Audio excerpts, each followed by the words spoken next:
What's up, everybody? Isaac from Alchemy here, and this is episode 30 of the Alchemy Devlog.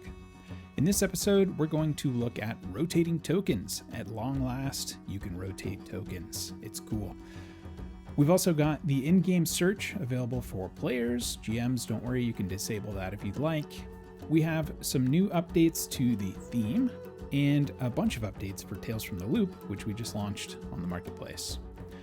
We also have a sheet builder and system builder update for you all. Nothing to ship there just yet, but I'll show you a sneak peek at what we've done since last time.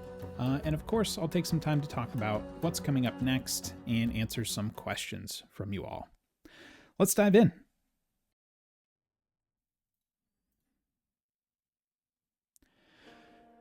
All right, let's talk about rotating tokens first. I'm going to jump into a pirate board game, which is quite relevant for token rotation. I've added a few scenes here. Let's jump into the tropical waters. Dive right in. In this scene, I have a token for a frigate here, as you can see. And to rotate this frigate, you simply click on it to select it, and then click on this little rotation button up here at the top and drag to rotate the token to face a different direction. It shows you the angle of rotation at the bottom, and it snaps in 15-degree increments, so you can get to, a right angle easily, or a 45-degree angle, whatever it is that you need, and that may be important for certain rule sets, I'm sure. So it shows you that, and then when you drop it, your ship or whatever token will stay just like that and save in that rotation for future sessions and for other players that are looking at the tactical map and all of that good stuff. This also works for circular tokens. So if we drop this Coral Shoggoth on the map, we'll put it somewhere over here. This can also be rotated in the same way. You just click on it to select it and then click to drag to rotate this token around to whichever way makes sense for your map. And that's that. Token rotation. People have been asking for it for a long time. I know it's necessary for Pirate Borg, so it's live. It's been live for about a week now. I hope you're all enjoying it. Let us know if you have any feedback on how this works or things that you'd like to see for future systems, and let us know just generally how it's working for you. All right, while I'm already in a game, let's take a look at the new in-game search features for players. They're exactly the same as in-game search features for GMs. Which, to remind you, you just click on that search icon, the magnifying glass icon, and you can search for whatever you'd like from your enabled universes on this game. So in this case, I searched for the Zealot class in Pirate Borg, and that has an article for it that you can view. You can send that to the journal, and it shows up there. That's how it's worked for GMs for a while, and now you can enable that for your players as well. So I'm going to go ahead and invite a player to this game and do some work to show you how that behaves. I'll go ahead and click add player and then add a test account in here. As a player, he's already got a character from previous testing in this game. I will now switch over to that account and jump into this game. And on the player side of things, now I've got this search button up here as well, and I can search for things like the Zealot, or in this case, finding the article for the Brute would probably be a lot more appropriate since this Robert character is a Brute. Take a look at their article, search for other things. There's probably some ships in here. Ooh, look, generators. There could be spoilers in your universes, especially if you're homebrewing and you use articles to keep track of your lore or your notes. So beware of that. We will work on some sort of way to hide things, like on a module basis and probably on an object basis as well. But for right now, everything's available. However, if you do want to disable that, you can go, and this is on the GM side again, you can go in to edit the game and turn off universe search.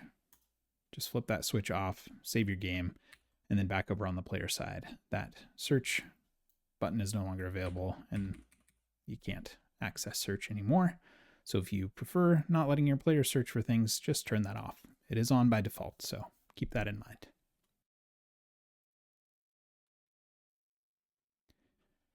Next up, we have a few small changes to universe themes, one of which is kind of exciting. I'm going to jump into a new custom universe and show you the new goodies. Let's just make this custom. The Devlog 30 system, coming soon to your friendly local game store. So if I jump over here into the system section and I go to theme, this has been rearranged a little bit. We moved the fonts down to a new section down here, and we added two new fields, the default NPC image and the default player character image. When you're using this universe system, you create an NPC, it will now pull from this default NPC image instead of our kind of system default. You can see down here this sort of elven looking silhouette. We have a few kind of random ones that it would select from. Now, if you'd like to, and we certainly would, you can override what that default NPC or player character image is for your system. So when you go in and create those characters, they'll start with some cool pictures that you've selected. In addition, the option to configure a custom graphic for the character sheet avatar frame has been removed because we found that that one just was too much of a pain to configure in like an image editor to make a custom one of those for every theme. Just didn't make a whole lot of sense. And we didn't think people were using it all that much. So we just removed it. Now it's our core kit that just gets your theme's accent color applied to it. So that circular frame around it with the little pencil to edit, that's kind of the default there now. All right, let me show you how the images work. I've got some files here. I'm going to select for my default NPC image. I'll use an avatar from Lore of Aether, the Lost Druid. And for our player character, we will also use an image from the Lost Druid. That's the same one. Let me change that. There we go. Okay. So these will be the default images for characters created in this universe now. So if I go up to the content of my universe and create an NPC, it gets that character avatar by default. And the same with pre-mades that I create in here. They use that image as the default. So if you're building systems and you want to customize the default for your system, feel free to override those in your theme. Otherwise, it'll pull the defaults from the Alchemy theme. These images are also available in game whenever you create an NPC in a game, or a player creates a character, or you create a character for a player character. They'll pull that image as well. Nice little theme update. We'll be using it a lot for sure, but we think you all would like to use that as well. Tales from the Loop is live on our marketplace now. If you hop in there, you'll get absolutely blasted by Tales from the Loop stuff. We've got the banner at the top. We've got the new arrivals just flooded with Tales from the Loop stuff. There's some really good content here that we brought to life on Alchemy, including the Alchemy Enhanced edition of the core rulebook, which has a bunch of motion assets. I've showed those before in a previous episode, I think. But anyway, you can buy Tales from the Loop stuff now, and you can play Tales from the Loop stuff now. So let's have a look. I already have a Tales from the Loop game set up on this. It's probably an old one, but let's take a look at what's going on here. You know it's old if I've got a character named Jason. I don't know. Let's play. I'm gonna go ahead and delete this one. It's old. Who knows what's going on there. All right, so this is an example of the Tales from the Loop Alchemy Enhanced scene with some nice motion graphics here. We've got some cool music and sounds going on with the Alchemy Enhanced slider to be able to adjust that. Turn this down just a little bit. On the player character side, we gave those characters a few updates. We've got the whole character generator fleshed out here now. and you can randomize things. When you create your character, you will get... Oh, it looks like we're using the theme stuff here already to give you a default character avatar. So that's cool. Nice work, Chris. I bet that was Chris. So you have some new trackers since the last time you've probably looked at Tales from the Loop. If you were a beta tester of this, you get a luck tracker that's auto-calculated based on your selections during character creation. You have the conditions that you can apply, which modify your rolls when you take on some conditions to subtract from those dice pools. And you have additional trackers for other things like experience, and a special tracker for check your pride, which is just an on or off kind of, what do we call that kind of tracker? A Boolean tracker is what I'm thinking of, but I can't remember what we call it in the UI. Let's just see. It's a pip. It's a one value pip. Cool. Love that. We did a special one for kids on bikes. That's kind of what I was thinking of, for whether or not you're on your bike, to modify some rolls. So yeah, anyway, cool new updates for characters in Tales from the Loop. And I believe we have a hideout section for the character sheet now too, where you can describe the hideout, where you and your friends go to hang out and be safe. So Tales from the Loop is live now. You can pick it up on the marketplace. If you're a Kickstarter backer from the Alchemy V1 Kickstarter, you already have codes for this. You've probably already been playing around with it, but it's now out of beta. It's ready to rock. Pick it up, play it, and have fun. If you want to learn to play, we've been running some Learn to Play workshops through Start Playing Games. Dan and Vinny have been running those. They might have some more seats left by the time you're watching this, but it's not a long-term thing. We just had a bunch of sessions of that scheduled out. So take a look at that on Start Playing Games, or probably in a link down below if you want to find out more about learning to play on Alchemy. All right. Also new this week, small update to the marketplace. We have a few new things going on here. You'll notice a new Alchemy Enhanced row with all Alchemy Enhanced titles. There's a row for free stuff. If you want to just pick up some free things, head over to this row and take a look around. We're working on a bunch more updates to the marketplace soon, so we're kind of transitioning into what's next now. We have more stuff coming to the marketplace. There's going to be more rows here, and there's going to be rows with different sorting. So look forward to some cool marketplace enhancements coming out in the next week or two. You should be seeing in the marketplace getting spruced up a bit. All right.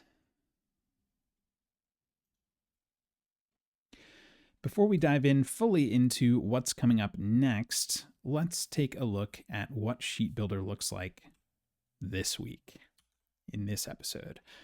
I'm going to jump over to my staff account, which has access to this stuff, and I'm going to go ahead and jump into a Sheet Builder testing universe.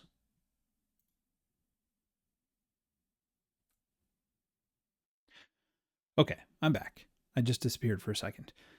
Don't worry, I was just connecting this custom sheet character to my custom sheet. We don't have that capability just yet, outside of manually manipulating some data. But if you missed last episode, I gave a teaser of the Sheet Builder stuff. It looks a little bit different this week, but not a whole lot different. There's some definitely some similarities here, but we have a lot of cool new stuff. So right off the bat, we've got more tabs in here. You can switch between tabs in your built sheet, and you can even edit these tabs to rename them to whatever you happen to need for your system. Programs, sheet tab of programs. I don't know what I'm doing here. But yeah, you've got the blocks for your custom sheet laid out a little bit more nicely than they were last time around. We've got a nice little 3-column layout for all of these, but they work just the same as you saw last time.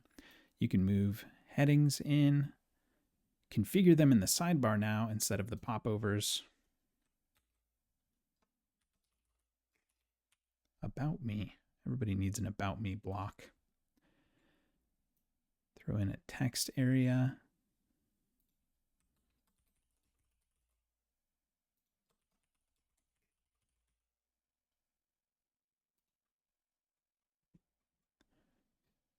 We have some cool new smart blocks. I suppose I should have used the description smart block for that because that's smart. It already includes the description heading, all of that. But that's okay. Let's go off the rails here. We have some new smart blocks for tactical, the tactical section. So being able to pick or enter the token size quickly and easily without having to rebuild this type of control yourself in every system. And we've got a really cool new drop down in here. I showed a little bit of the drop down last time, but it is improved since then. So we'll stick with options 1, 2, and 3. And let's make a heading too.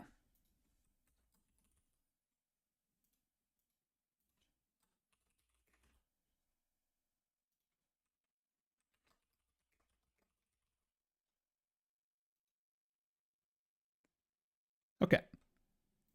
So here's sort of a preview of what our sheet would look like. Oh, I didn't put anything on the Programs tab. Why don't we do that? We'll make a list of text inputs.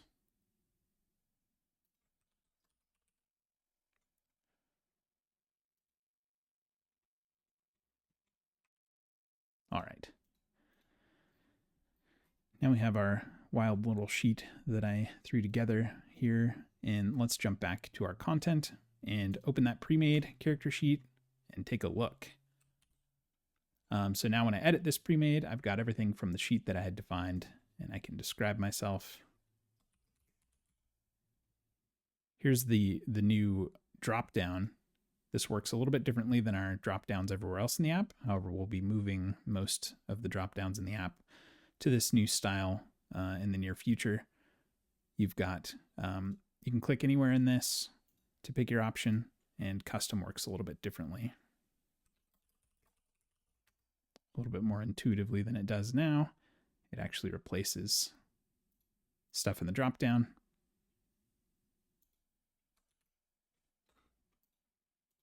I'm excited to bring this everywhere. Nice support for headings. I think we have that now already. And as I mentioned earlier, the token size field can be, it's pre-populated with those settings from the system.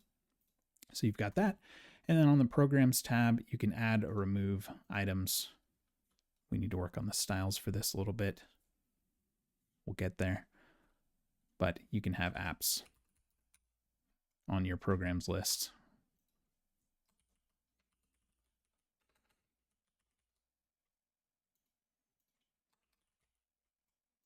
All the important programs for my character. Really don't know where I'm going with this. So yeah, that's a sneak peek at a few of the cool things that we've done for Sheet Builder since last episode. And we have a whole lot more coming.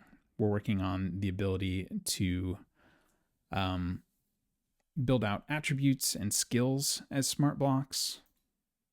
Over here in this section, skills, you can kind of see a teaser for that here. And attributes, things that you're used to seeing on the custom character sheets. And the one that I'm probably most excited for is this code placeholder block, which you all won't have access to for a long time, but it's for us to start kind of scaffolding out our sheets with placeholders for stuff that we need to run code in. Arbitrary character sheet bits that may not quite work in Sheet Builder just yet. We're also working on the magic that I did behind the scenes to correlate this sheet with a character. The ability to select which sheet to use when you're creating an NPC or a player character, and manage multiple sheets in your universe, as well as just drag and drop to rearrange blocks within the sheet. Right now they're right where you left them, and you have to get rid of them and add them somewhere else if you want to do that. But we'll be able to rearrange them within the vertical layout fairly soon. Okay, that wraps it for the sheet builder and system builder sneak peek for this week. Let's jump out and talk about what's next. Checking in on the roadmap, we've got tokens are now rotatable. We can check that one off right here. We have a couple more token updates we want to make in the near future. The ability to customize the background and border of your tokens. You can customize those a little bit today through some kind of hacks, but we want to make that a lot better. And then, of course, we are chipping away at this list of systems. We just launched Tales from the Loop this week. We've got Coriolis in beta with some fixes happening all the time for that. We have a little bit more before we close that one out. And then we're moving on to Forbidden Lands, probably. I've been talking about Forbidden Lands for a little bit. We're currently just about done with segmented dice pools, the ability to roll those types of dice pools in any game. And that's sort of a necessity for Forbidden Lands, for Vampire, for a bunch of these games. So that is nearing completion as I speak. And we've got some more updates coming, not listed here, but some updates for journal cards to expose some more information about roles, as well as supporting those segmented dice pools that I mentioned, and a whole bunch more cool sheet builder stuff to roll out as well and get that closer to your hands. All right, let's jump into Q&A. Additional Markdown headings. Sorry if I already asked this and I'm just forgetting, but would it be possible to get more levels of nesting for Markdown in the articles? I'm the type of person who goes through rulebooks that haven't been bookmarked in Acrobat and bookmarks them with their subsections. Looking at you, Burning Wheel Gold Edition PDF. I don't know if this is hard to implement or not, but even just 1 or 2 more levels would be so good. Future revolutions. Yeah, sure. We just need to come up with some styles for these new headings, and then I think we're pretty much good to go. I think we'll probably also have to decide whether or not we want them to appear in this navigation sidebar over here. I think the answer to that I already know will likely be no. I don't think we even show H3 headers right now, just H1 and H2. If you have H3 headers, I don't believe that they show up here. I don't think that we would show H4, 5, and 6 in that. But who knows? It's definitely, it is on the list now. I added it today, and we'll talk about it soon to see when that lands in our priorities. So thank you for the suggestion. John has some custom system questions. There are a few systems I'd like to emulate on custom character sheets where the attribute isn't a specific number, but a die value. For example, Savage Worlds, Fabula Ultima. Will this be a possible option in the future where we could get a die value for an attribute or skill and use references to the attribute and or skill in an action? For example, the body attribute value on a character sheet is D10 and the jump skill value is a D6. Would it be possible to set up an action that rolls the die values for the attribute and skill to get a total? Or could that functionality be added to the /roll command arguments where we could reference die values for attributes and or skills? John. Yes. In short, absolutely. We're thinking about this as we're working on related bits of Sheet Builder. We're going to have this in the System Builder world for sure. And so, yeah, in short, absolutely. We're working on this. I've got a typo here. We cannot let that stand. We're working on this. We're thinking about it, and we'll make it a reality. We do need to support games like these in the future. And we probably need this capability for some V1 systems already anyway. So yes, we're doing it. Love it. Token backgrounds and snapping. I talked a little bit about this earlier. Sable asks, I often like to use our tactical map view to help convey narrative as well as maintain an orderly combat. The circular background of the tokens is not fantastic for this purpose, nor are the fact that the tokens snap to the grid. Would it be possible for those backgrounds to be customizable to different colors or made transparent, and for the token to have a setting to not snap to the grid? Yeah, so one hack that you can use today is to change your token size to something where the width and the height are not the same. A lot of people will use like 0.99 times 1.0 or x 1.0. Whoa. This causes the background of the token to disappear, as you saw with my ship demo earlier in this video. That was a 2x4 token. You could do this with a kind of circular token or square token by changing the value to like 0.99x 1.00 to get it about the size of a grid square, but not show its background or its border. And as I just showed on the roadmap, we have a project for this on the horizon to make that configurable in a more sensible way, likely coming along with some more tactical map updates, maybe things like props. As for the snapping behavior, you can control that today by turning off the grid. If you just click the grid button in the scene toolbar on the side of your tactical map, if the grid's not visible, it won't snap to it. So you can kind of switch back and forth that way. And that's the solution for now. We'll consider some other options there when we're getting back into some tactical mode code soon. All right, last up, Grazd asks, hello. Well, that's not really a question. As I'm starting to use and love Alchemy more and more, I have more and more questions. Me too. Here's one. In tactical mode, is it possible to draw on the map? Like, if I want to show my players one place in particular, I could draw a circle somewhere on the map, or if I want to show them the direction some sounds are coming from, I could draw an arrow, things like that. Maybe it's already there, but I didn't find it. Thanks.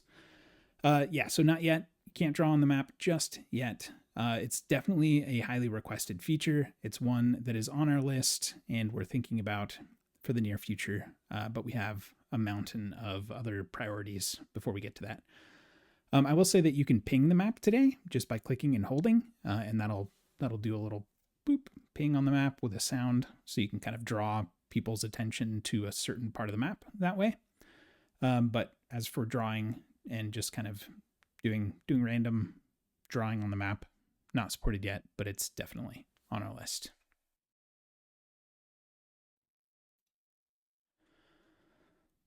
All right, that's all for Q&A, and that's all for this episode of the Devlog. I hope you enjoyed it. If you did, head on down below, press that like button. Really helps out the channel a lot. It lets everybody know that this is something that you liked. You know, you've used YouTube before, I think. So yeah, hit that like button. If you've got a question of your own that you'd like to have me answer on a future episode of the Devlog, go ahead and look for that link down below to send that off to me, and I will compile it in a list and answer it in a future episode of the Devlog or directly to you. But you'll get the answer one way or the other. So thanks for watching. Let's go play some games.